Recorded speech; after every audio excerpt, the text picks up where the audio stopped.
From UFOs to psychic powers and government conspiracies, history is riddled with unexplained events. You can turn back now or learn the stuff they don't want you to know. A production of iHeartRadio.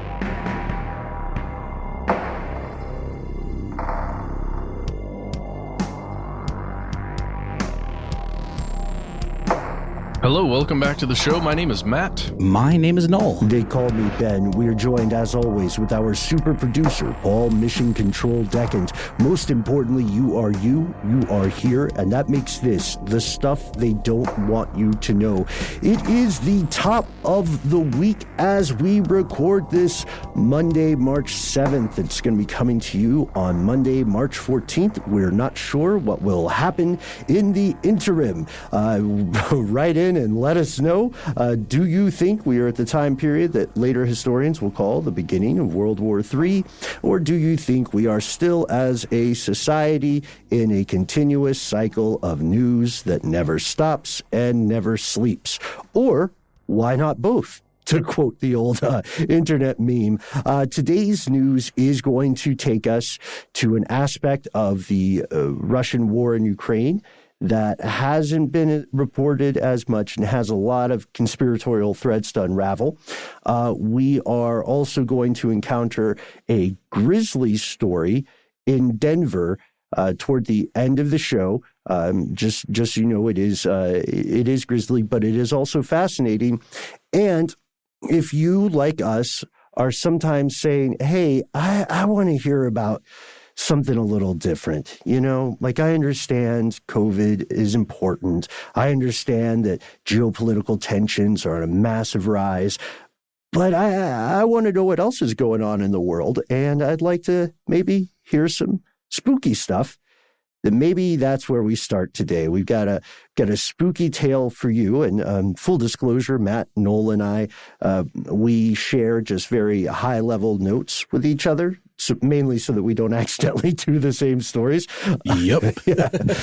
Had you guys heard of this before you saw it in the notes? I don't know about the Killing Stone, no, but it sounds like the name of a thriller, honestly. Mm-hmm. I knew about the Killing Stone. I didn't know about the recent development.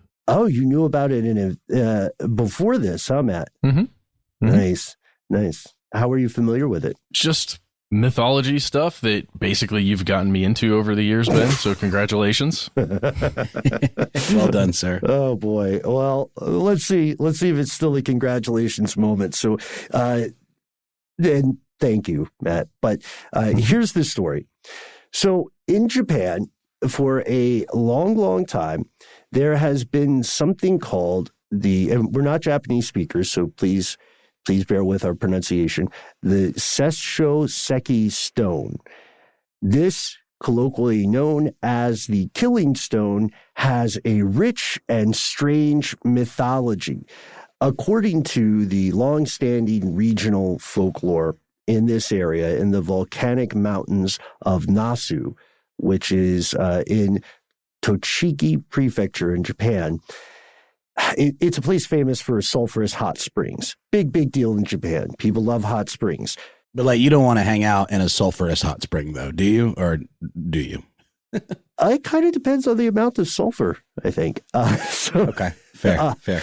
Capybara, love them, as you know. So this stone... Wait, what? I'm sorry. Capybara love hot springs. Oh, okay. Got it. Yeah. Oh, the YouTube videos. I'm back with it. Yeah, they're gonna save all of us after we do the episodes for this week. But so yes, the stone is believed to either contain a corpse, a transformed corpse, or it is believed to have once upon a time actually been a corpse. The corpse of someone named Tomomo no Mai. Or Tomomo no Me. Tomomo, according to the story, if you look at Tomomo, is like a real attractive lady. Really smart, you know, got the personality, whole package, laughs at your jokes even when everyone, you know, knows they fell a little flat. Perfect person. So they call a good friend. Yeah, yes. Also a would-be assassin.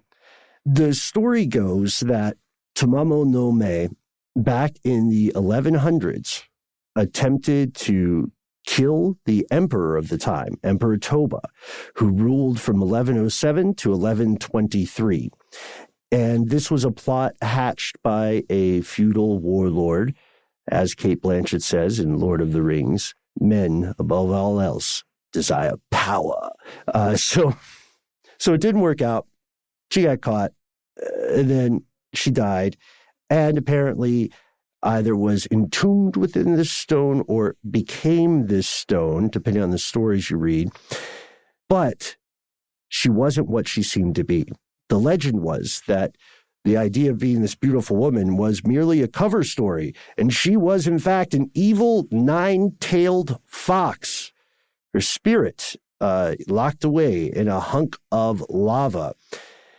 Okay, that's great for tourism, right? You go to visit the sulfurous springs and you say, hey, there's that stone. And someone says, hey, can we touch it? And someone else says, oh, no, if you touch it, you die. It's kind of a big attraction here.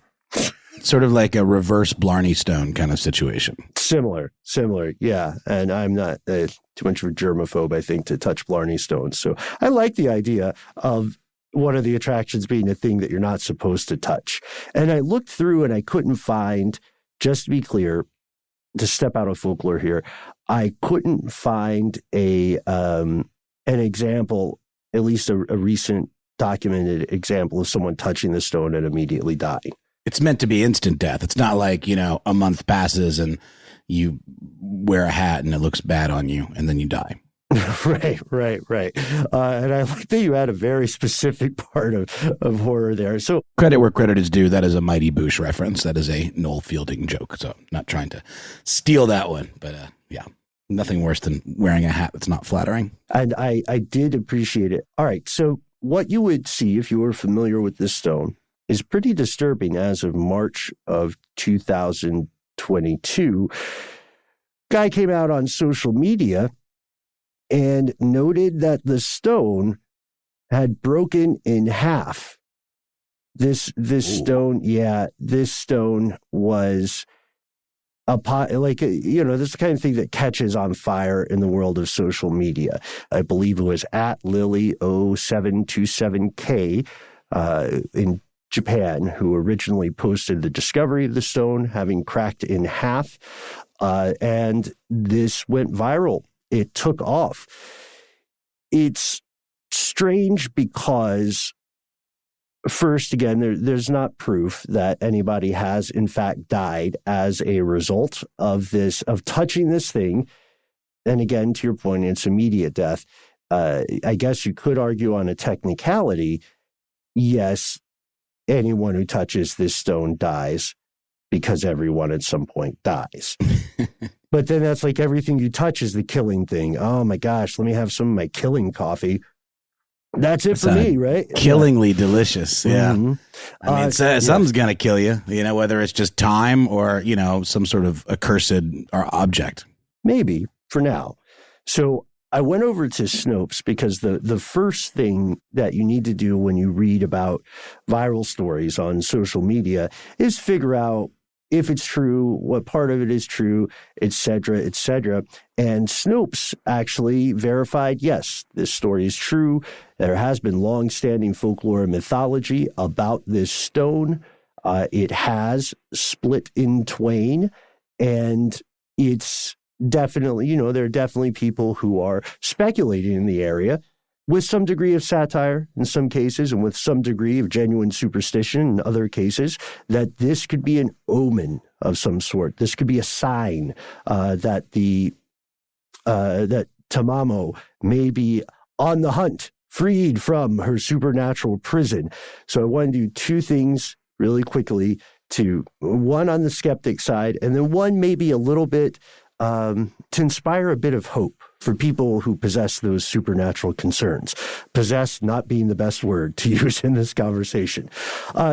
So if you take a page from the Japanese website, Yomiuri Shimbun, you will see that they spoke with the Nasu Town Tourist Information Center to get confirmation that the stone had indeed cracked.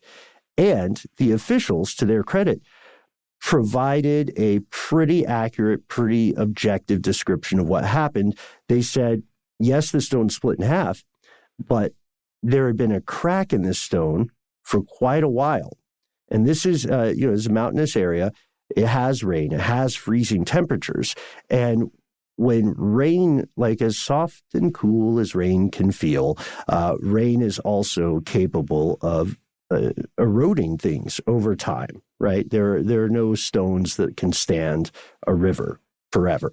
And what they believe happened, which sounds completely reasonable, is that rain got into the crack, erosion was occurring, and of course, as we know, when water freezes, it expands. So every time the water got in the crack, it expanded a little bit more, driving this, at times, ghostly wedge into the stone. So you could say it was a jailbreak on the part of meteorological phenomenon. And maybe it's just a fun story people tell each other, but what if it's real? What if the evil nine-tailed fox spirit of Tamamo no Me is out and is looking for anyone who is in the area? Should we fear it? The answer is, I know, Shades of the Ring vibes, right? I was about to say, yeah, exactly. Right. Yeah. It's going to be chaos. Yeah. Well, this is where we get to the folklore thing. This is where I want to end before we move on to the next story. As you know, the story goes that she was killed by a famous warrior, and then her body became the Sesoseki, or was entombed within that rock. Much later, a Buddhist priest by the name of Genno, Genno, stopped for a rest when he was walking around near the stone, got threatened by the ghost, like, you cannot touch the killing stone, and then performed a Buddhist exorcism ritual, a series of them, begging Tamamo to consider her salvation. She relented, and she swore that she would haunt the stone no more, or at least in some way, class up her behavior. So if you are one who believes in spirits, in things of an invisible world, then hopefully what you can take from this story is that you don't have to worry about Tamamo. There are bigger things to worry about in the world. We're about to talk about two of them, but you don't have to worry about a vengeful ghost of a supernatural fox. So if you've got that on your list, go ahead and cross it off. Congratulations to everyone. We're going to pause for a word from our sponsors, and we'll be back with more strange news.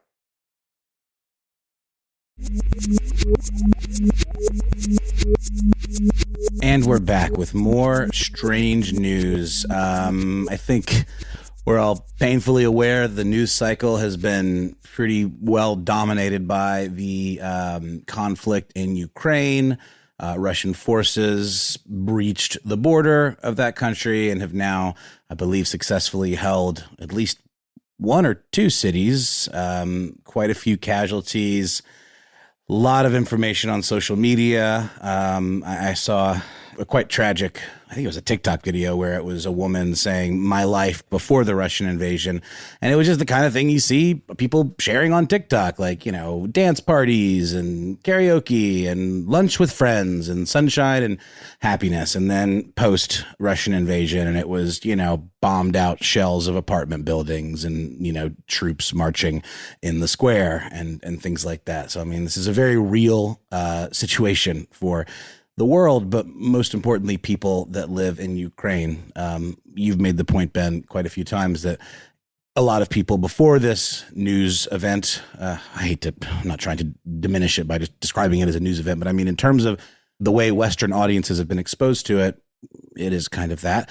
Would have been hard pressed to point Ukraine out on a map.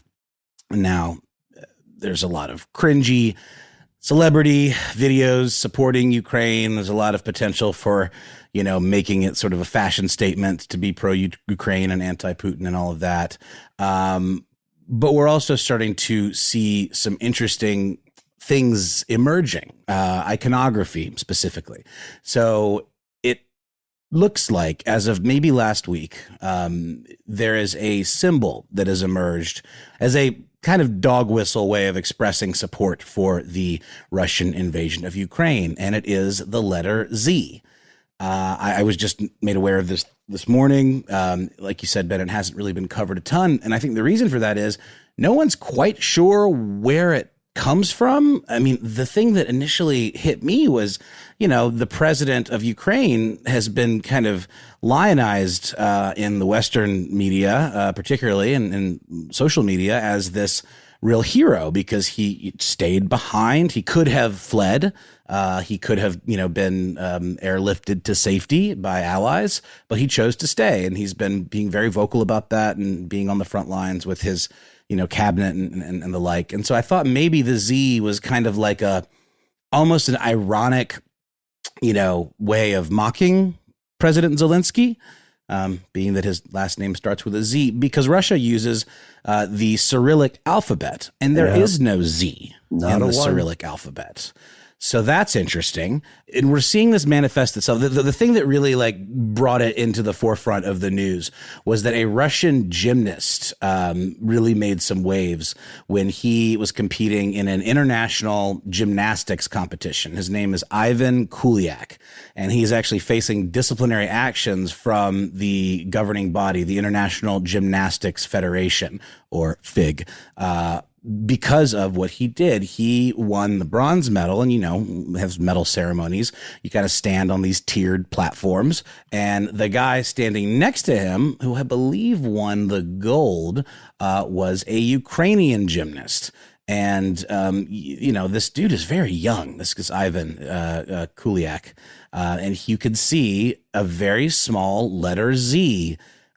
Clearly made out of some kind of painter's tape, or I don't know if it's with a paint pen or something, but it's on his chest, almost like blazoned like a superhero logo, and that was his protest, I suppose, or that was his way of expressing his solidarity with the invading force of Russia, that is his home country, and to do that, with a Ukrainian citizen next to him, obviously has some very problematic implications, especially in what's meant to be, a sportsman-like competition that shouldn't necessarily be politicized. But as we know throughout history, Ben, I know you can speak to this in terms of when the Nazis were in power and the Olympics took place, it was highly politicized. I believe, wasn't that right, Ben? Did the Olympics take place in Germany when the Nazis were in power, before we knew the extent of the Nazis' final solution? Yeah, in 1936, the Nazis had the Olympics over in Berlin, and it was an awesome blow for. I'll say it. It was an awesome blow. Jesse Owens, right? For Americans, it was awesome blow for people of color, and it was a bad day for Hitler, which I'm a fan of that guy having bad days. When you say a blow, you mean a blow executed by, not towards, because an African-American beat the German, I believe it was in a foot race, sprinting kind of situation, or a triathlon type event. Yeah, Jesse Owens is the one people mention the most often because of that iconic moment. However, I do want to point out that at the 1936 Olympics, there were 18 black athletes who went to Berlin as part of the U.S. team.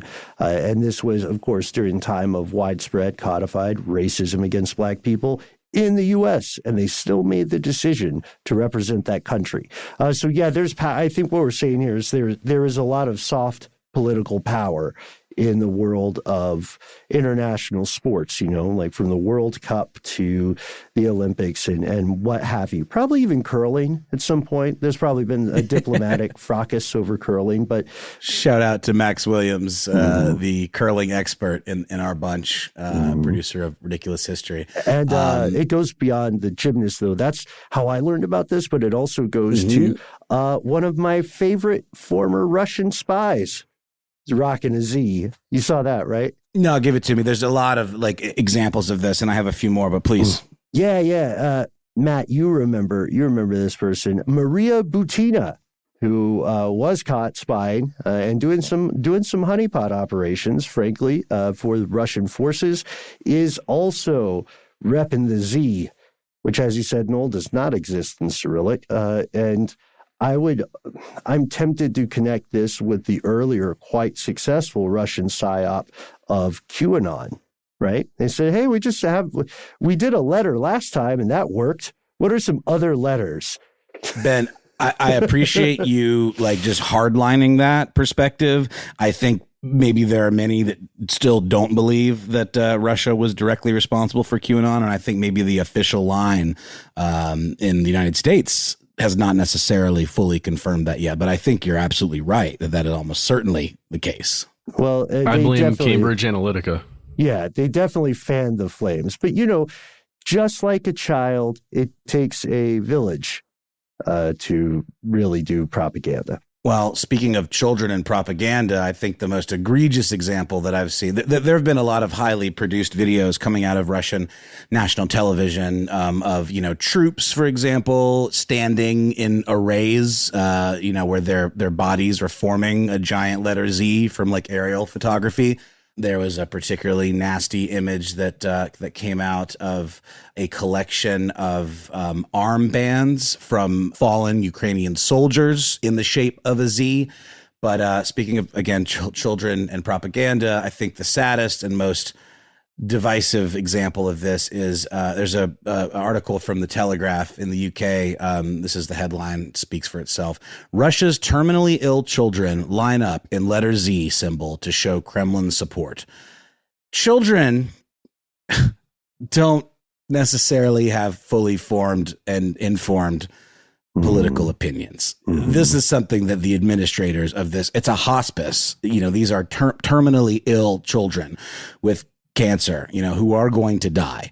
And they are being made a symbol, literally. Their bodies are being turned into a symbol of something that they really have no way of fully wrapping their heads around. And it's rough. The administrator of the facility had this to say. It's a guy named Vladimir Vavilov.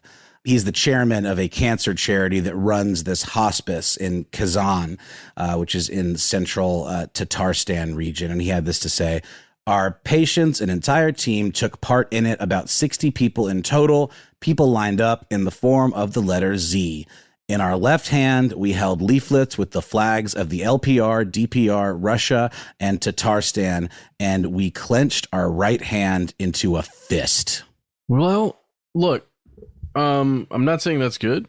Again, it may not sound great to someone listening to this in the West, who grew up in the West, who lives in a Western country. But when you think about all of the citizens that are being exposed to the national stance and the news coming out of Russia officially, perhaps you do agree, and perhaps rightly so, that Russia's actions are good, and on your behalf of all the people of Russia, this is what needs to be done. You may have that belief because that's what you're being told. It's the information you're working with. Yeah.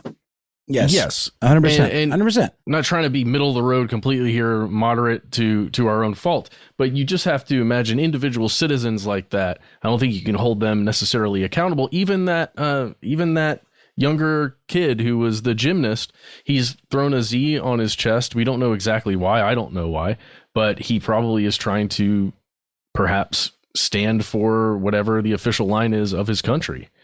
Well, it's a weird thing right. to think and about. the rhetoric over here is essentially, depending on what network you're watching for the most part, but even I think the more right-leaning networks are beginning to, kind of dispense with some of this pro-Russia rhetoric.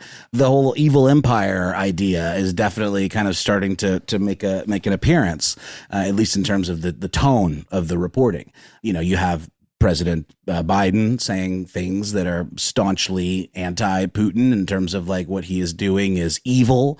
What he is doing is against all of our morals and all of the agreements we've made in terms of like international peace, that he is flying in the face of all of that stuff. So it's you're right. It is important, I think, to think about both sides and to think about how even the media that we're exposed to here to a degree, more than a degree, I think many degrees, is slanted and has a perspective. So you're right. You can't necessarily hold people accountable when they're trying to just have pride for their country. I'm not trying to give a both sides argument because there are millions of people being displaced right now, thousands of people dying, right? And it's directly by the actions of the Russian military and those who are paid by them.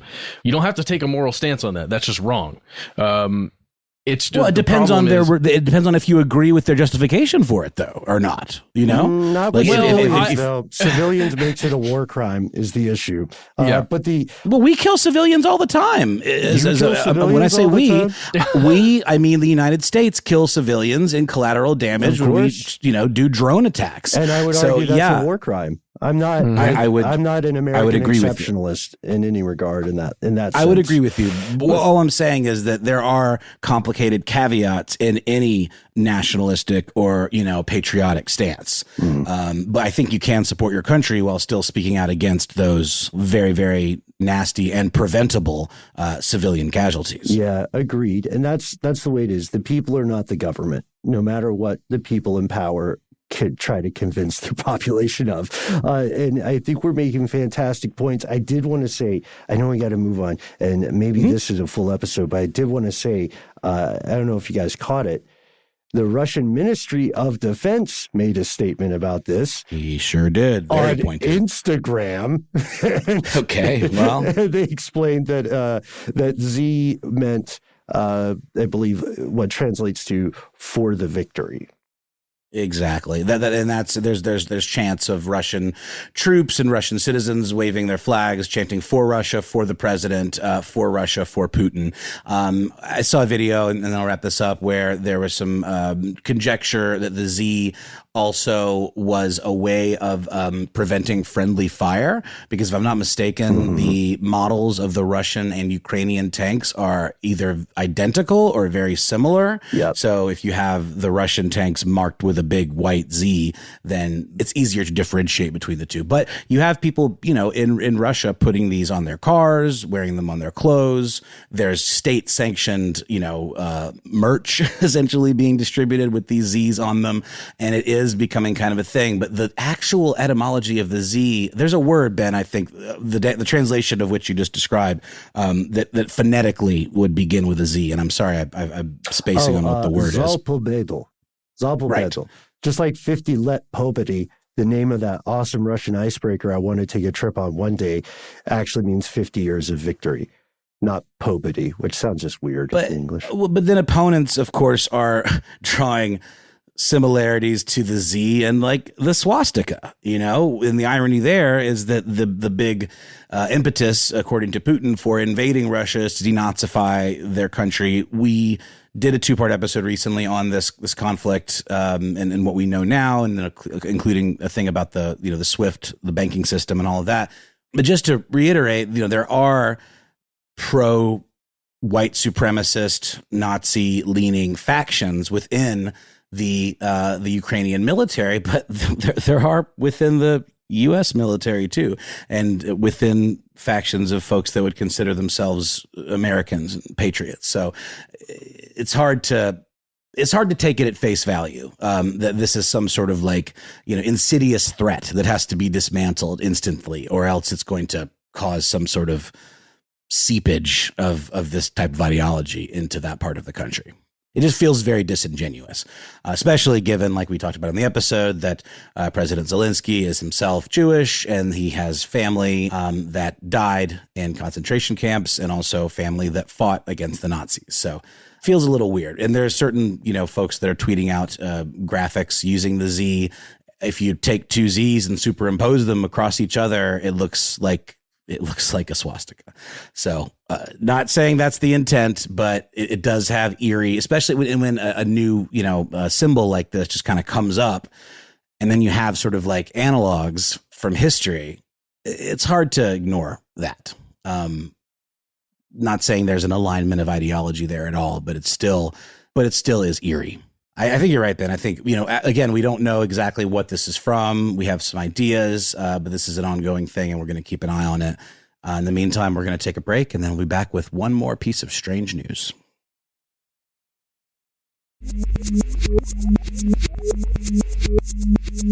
And we're back. And rather than just reading this headline, we're going to let CBS Channel 4 out of Colorado give you the rundown. A box of human heads intended for medical research has been stolen. Denver police are trying to find out who took them and why.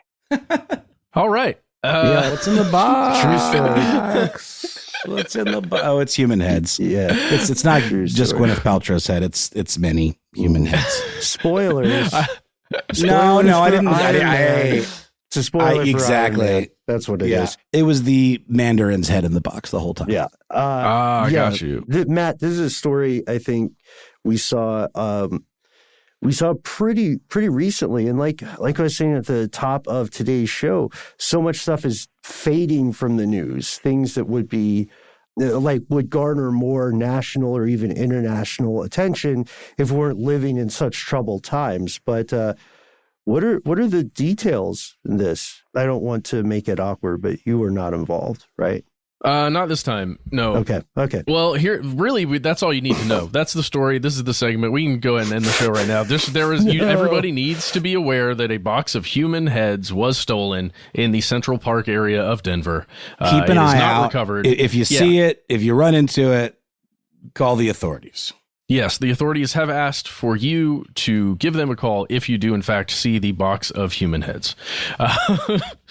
So these are heads that were like donated to science. Like when you click that organ donor thing, it's usually just a catch-all kind of that could include your whole head, right? This is not organ donation. This is a whole different thing.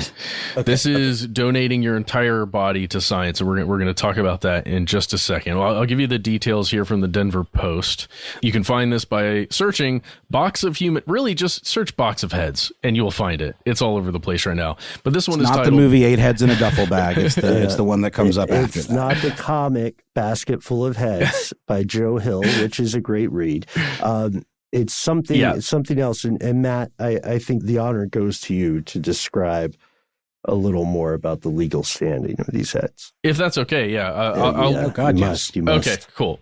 Tell Just us give me a moment the here. rights of these heads. Let's get ahead of this story. Oh God! Hold on one second. I'm just gonna read a bit from the Denver Post so everybody has the same info here. So this occurred sometime between 2:30 p.m. on Wednesday, the 2nd of March, and 9:30 a.m. the 3rd of March, which is a Thursday. The truck, according to the Denver Post, was parked in the 7700 block of East 23rd Avenue. It was a blue and white box with a label reading, quote, exempt human specimen. And somebody decided whatever's in that is mine now. They also stole a dolly that was on the truck because I guess it was heavy. Human head weighs 8 pounds. I heard that somewhere. Yeah. Here's the number to call if you do, in fact, find this box by the time you're listening to this. Maybe you're the one and you just happen to be listening to a podcast while you found a box of human heads. The number is 720-913-2000. That's the police number. So don't call that. Unless you got eyes on the heads. Correct. All right, now, so let's jump to the difference between donating your body for science and donating your organs. Well, let me just... When you donate your body, you're not going to have your organs removed to be donated to an individual person who, let's say, needs a kidney or a liver or a heart or something like that. When you donate your body, you are specifically donating it for medical research and study for medical education. When you donate your body to science in this way, generally you're donating to a specific program within the state that you live in, if you live in the U.S. And some states have multiple ones. In Colorado, there is only one place you can really sign up with to donate your body to science, and it's with the University of Colorado. I'm just going to read from a quick study here titled Bodies for Anatomy Education in Medical Schools, an overview of the sources of cadavers worldwide. And here's the quote. Today, the most common sources to have a body for medical use like this are body donation programs like the ones we're talking about and unclaimed bodies. That is, bodies of individuals who die without relatives or friends to claim them for burial or without the means to afford burial. This is John or Jane Doe's, correct? Correct. John or Jane Doe's, or you specifically sign up to have your body donated to science. And you can go to ieds.online and find each state's body donation program.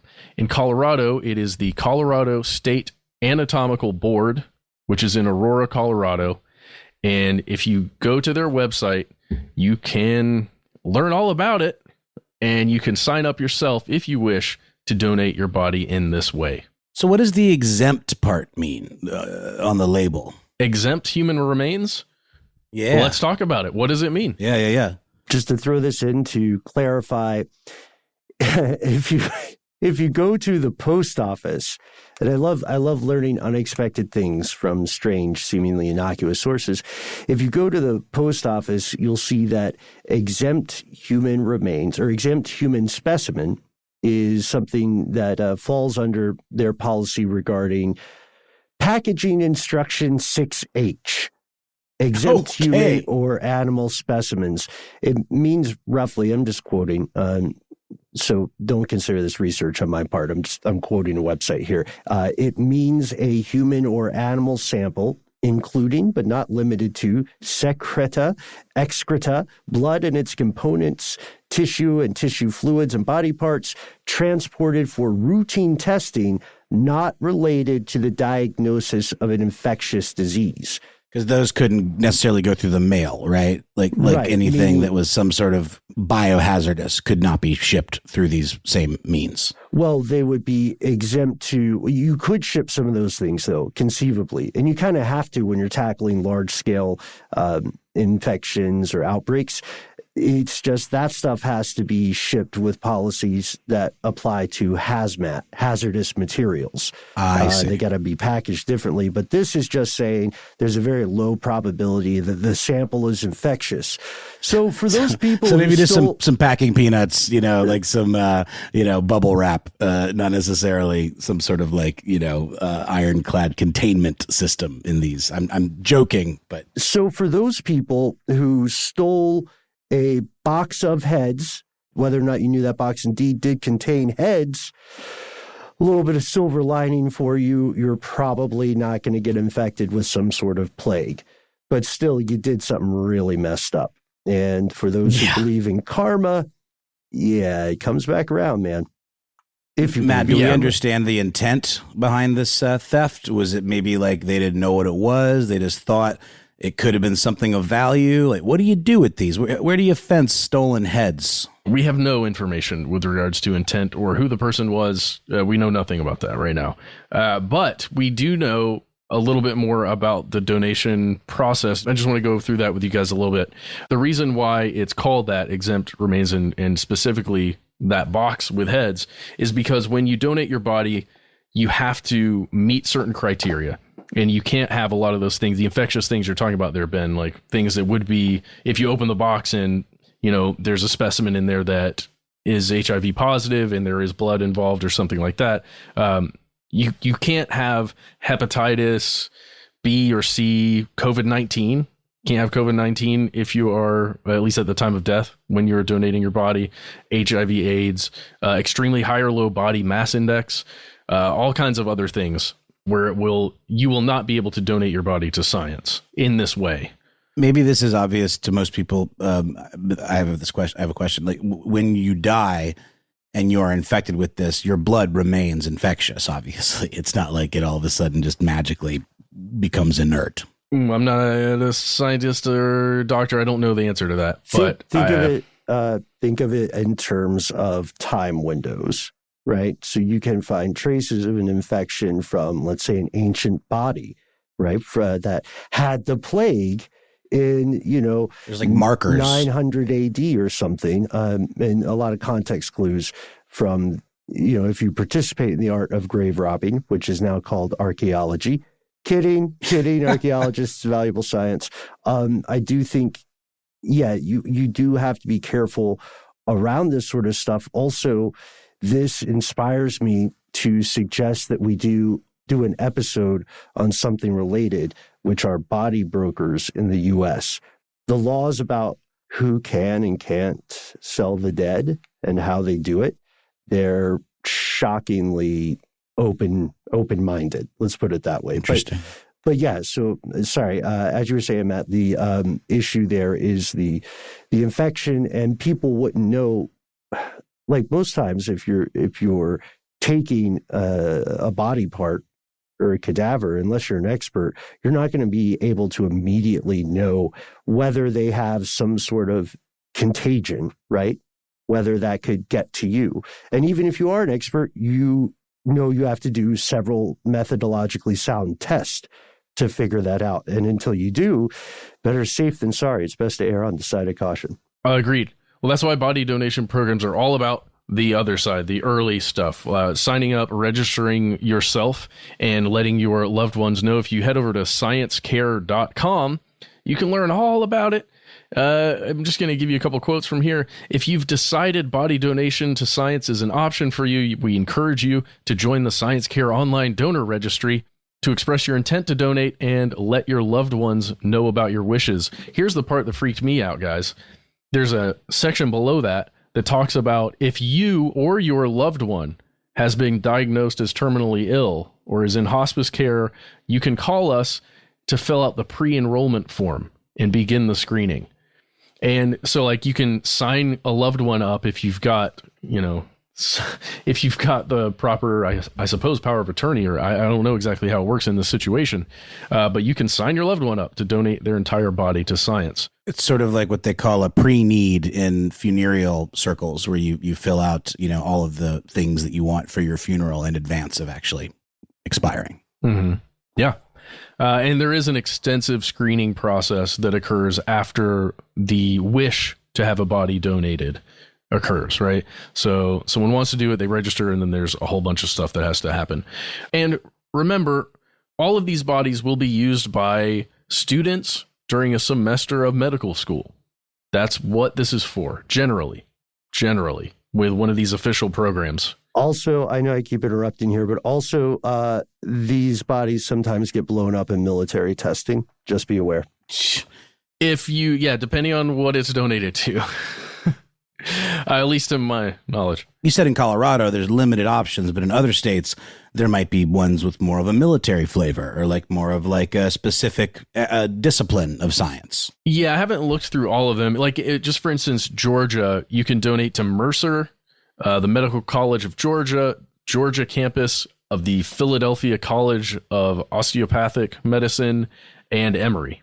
So you can, there you go. Oh, and Morehouse School of Medicine also. Yeah, osteopathic would be more specifically regarding the bones, whereas Medical College of Georgia could be any number of things, as could Mercer. Yeah, often the one I mentioned in Colorado, you're dealing with full body. They're generally performing full autopsies.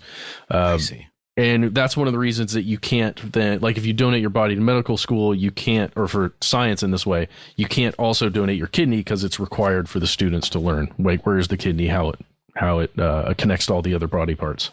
One piece of your body you can give away in a separate transaction if you donate your body to science is your corneas. I was about to say, yeah. Yep. But you can't do it. You can't do it voluntarily to a stranger. I can tell you from personal experience, it should be totally legal. Whatever. The laws are never perfect. So should assisted suicide. I mean, laws are never perfect, but they are always an opportunity to progress. But yeah, agreed. I think this is a full episode. I think we call it Body Brokers. Okay. Well, that's the end of that segment. Do you have strange news going on that you want to tell us about? Do you have any ideas for something we should be covering on one of these episodes? Why not reach out to us? You can find us on social media. We're all over the place on Facebook, Twitter, and YouTube. We are Conspiracy Stuff. On Instagram, we are Conspiracy Stuff Show. If you don't wish to sip the social meds, as Ben would say, why not give us a telephone call at 1-833-STDWYTK. You've got 3 minutes. Tell us your tale. Give yourself a cool nickname. And let us know if it's okay to use your vocal likeness on the air. And you may hear yourself in one of our weekly listener mail episodes. And if you don't want to do any of that, you can always just reach out to us via a good old-fashioned email, where we are conspiracy@iHeartRadio.com.